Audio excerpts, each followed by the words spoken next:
बुराई पर अच्छाई की जीत की एक ऐसी कहानी जिसके बारे में हम सभी जानते हैं। दोस्तों, वैसे तो रामायण में बताई गई हर चीज हमें कुछ न कुछ सिखाती है, लेकिन आज रामायण से जुड़ी इस छोटी सी मोटिवेशनल कहानी के जरिए हम आपको उन 3 ज्ञान की बातें के बारे में बताएंगे जो स्वयं लंकापति रावण ने अपनी मृत्यु के समय लक्ष्मण को बताई थी।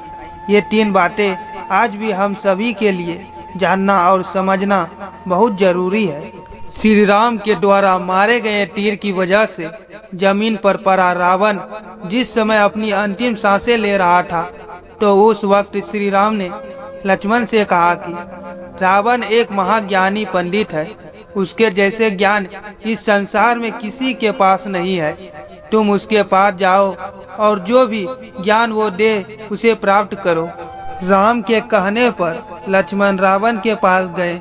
जमीन पर पड़ा रावण अपनी अंतिम सांसें ले रहा था और लक्ष्मण जाकर उसके सर के पास खड़े हो गए और बोले, हे रावण, तुम बहुत ज्ञानी हो, अपने आखिरी समय में मुझे कुछ ज्ञान की बातें बताकर जाओ।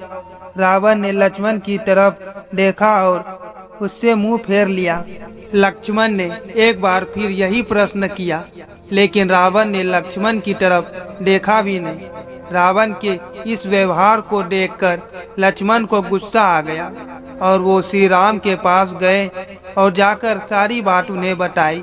लक्ष्मण की बात सुनकर श्री राम बोले, गुरु से शिक्षा उसके पैरों के पास बैठकर ली जाती है, ना कि उसके सर के सामने खड़े रहकर। राम की बात सुनकर लक्ष्मण रावण के पैरों के पास बैठ गए, जिसके बाद रावण ने उन्हें ज्ञान की वो 3 बातें बताई जो सिर्फ लक्ष्मण के लिए ही नहीं बल्कि आज भी हम सभी के लिए जानना बहुत जरूरी है।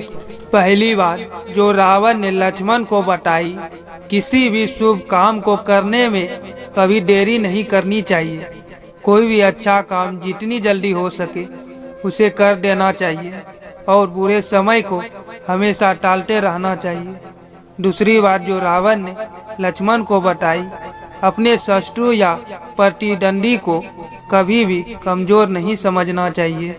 तीसरी बात जो रावण ने लक्ष्मण को बताई, अपने जीवन की ऐसी गुप्त बातें जिससे आपको भविष्य में परेशानी हो, वो बातें कभी किसी को नहीं बतानी चाहिए, फिर चाहे वो आपका भाई ही क्यों ना हो। दोस्तों, यह 3 ज्ञान की बातें आज भी हम सभी के लिए बहुत जरूरी है। हमें अच्छे और सही कामों को करने में कभी भी देरी नहीं करनी चाहिए और बुरा तो कभी करना ही नहीं चाहिए। अच्छे काम को करने का नतीजा हमेशा अच्छा मिलता है, लेकिन गलत काम करने का नतीजा हमेशा गलत ही होता है। कभी कभी हमारे गलत काम की हमारे अंत का कारण बन जाते हैं। रावण के अंत का कारण भी उसे गलत और बुरे काम ही थे। बिजनेस, स्पोर्ट्स, स्टडी या फिर निजी जिंदगी में हमें कभी भी अपने प्रतिद्वंदी या अपने शत्रु को खुद से कम नहीं समझना चाहिए। हमारा प्रतिद्वंदी हमारा दुश्मन नहीं होता, लेकिन अगर हमें उससे आगे बढ़ना है तो हमें हमेशा ये याद रखना चाहिए कि वो भी हमसे आगे निकल सकता है। इसलिए हमेशा अपनी तैयारी पूरी रखें और ये ना सोचें कि आपका प्रतिद्वंदी आपके सामने कुछ भी नहीं है। जो आता है सिर्फ आपको ही आता है। जो कुछ आप कर सकते हैं वो कभी नहीं कर सकता। उसके अलावा कभी ऐसा कोई काम ना करें जिनकी वजह से आपकी किसी के साथ दुश्मनी हो जाए।